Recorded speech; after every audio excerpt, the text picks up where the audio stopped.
How's it going, everybody? Welcome back. This is Shady of Shady Horror, back with another watch, another review. This time, it is Lifeforce. Let's get into the synopsis of this. From the director of Poltergeist and co-writer of Alien comes a thrilling sci-fi adventure that explodes with pulse-pounding suspense and pull-out all the stops action. As space vampires invade Earth, the human race is catapulted into a desperate battle for survival. A mission to investigate Halley's Comet discovers an even more fascinating phenomenon: a drifting spacecraft transporting several humanoids in suspended animation. After a deadly confrontation in space, the aliens find their way to Earth, where their seductive leader, played by Matilda May, begins a terrifying campaign to drain the life force of everyone she encounters. Her victims, in turn, continue the cycle, and soon the entire planet is in mortal danger. Agent Kane knows he must find the leader and enlist the aid of the space mission sole survivor Carlson, played by Steve Railsback. But as Carlson searches for the beautiful vampires, or vampiress, I should say, he is gripped by an overpowering obsession. Will he be able to kill the seductive alien, or will he become yet another victim of her deadly charms? Okay, so this is Life Force from the year 1985. It is rated R, and it has a runtime, I noticed on IMDb, of 1 hour 41 minutes. But the back of my VHS tape here says 1 hour 56 minutes. So I don't know if that's a discrepancy there, or if this is an unrated cut, or what the deal is with that on the runtime. But it is, close to the 2 hour mark.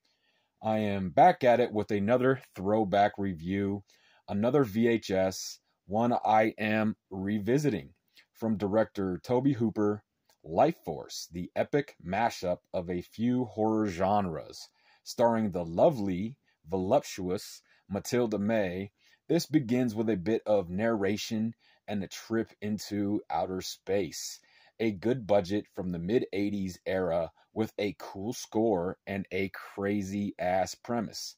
Tobe Hooper really did cover a lot of ground in genres. One of my all-time favorite directors, from, stuff he's done from A Texas Chainsaw Massacre to Poltergeist to Invaders from Mars. This one right here and many, many more. This is a second time watch for me. It has been some years. I do recall a lot of it, especially the beautiful Matilda May, the sexy space vampire. The naked temptress will drain the life force out of her victims. A mix of 80s CGI effects and practical effects. The victims drained of their life force are zombie-like. Cool practical stuff. That same look and vibe of the zombies pretty much from Return of the Living Dead. And these ones can combust and turn to dust. Maybe there's a good metaphor here too, my bros. Don't let a beautiful woman drain you of your life energy. They're tempting, but stick with your gut instincts. If something feels off, it probably is. Be careful, my friends. This film does have good pacing, and just when you think it is slowing up a bit, it picks right back up. Another 80s horror flick that I think does well mixing up a few different tropes and formulas, from sci-fi to vampires to zombies to some apocalyptic shit.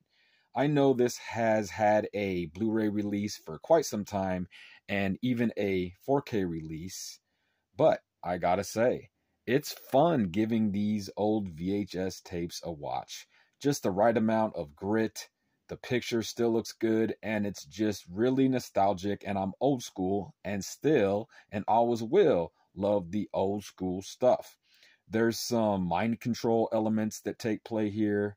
Some more recognizable actors and stars pop up in this. As you can see, it even says like Patrick Stewart and, and others. It completely captures the 80s era.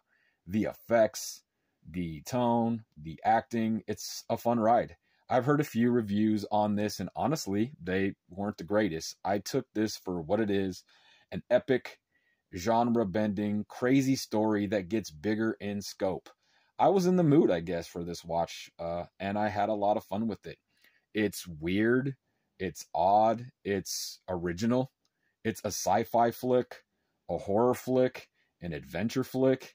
It's a vampire film, an invasion film, a zombie film, apocalyptic, or will it, will they stop it? Will it be contained? Who knows? Watch and find out.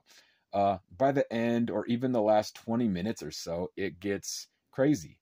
Funny at times, straight up cool 80s CGI and practical effects, and of course, the stunner, the hottie, that is Matilda May. The spaceship itself is different too. It's got its own look, a lot of electrifying blue colors, and some cool gore and goofiness in a few scenes. It for sure does its own thing, and that in itself, to me, is pretty cool. The government and military get involved, and chaos erupts on the streets. Sound design is solid throughout, and of course shot well by the legendary Toby Hooper, rest in peace. So, if you like aliens, vampires, zombies, give this a watch. If you go into this to just have fun and be entertained, well, it entertained me. I personally had a lot of fun with it. The 80s visuals are fun. The story is out there. The VHS, well, it was cool to watch. The score is epic too. Good score. Definitely got that bigger budget sci-fi feel to the music. Have any of you seen this? What are your thoughts? I would appreciate more feedback in the comments if you can, my friends. Until next time, until my next watch, until the next review, this was Lifeforce.